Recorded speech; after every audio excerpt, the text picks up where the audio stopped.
come over to visit someone in their house. For example, Rahul is not coming over tonight. Show up to arrive, especially when somebody is expecting you. For example, you can't show up in jeans. It's a formal event. Come down with start to suffer from a mild illness. For example, she came down with measles. Put up with, to tolerate bad behavior or a situation, even though you don't like it.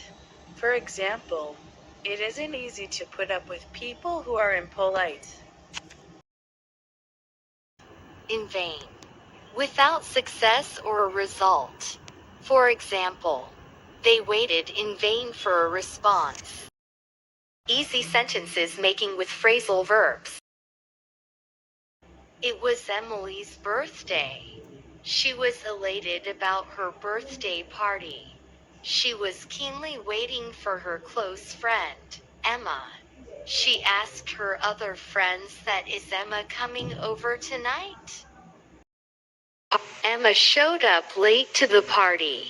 Emma was late because she was coming down with a cold.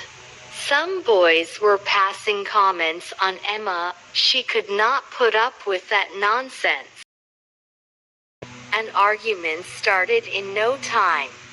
Soon, Emily's birthday party turned into a fight. All her efforts went in vain, which she did for the party.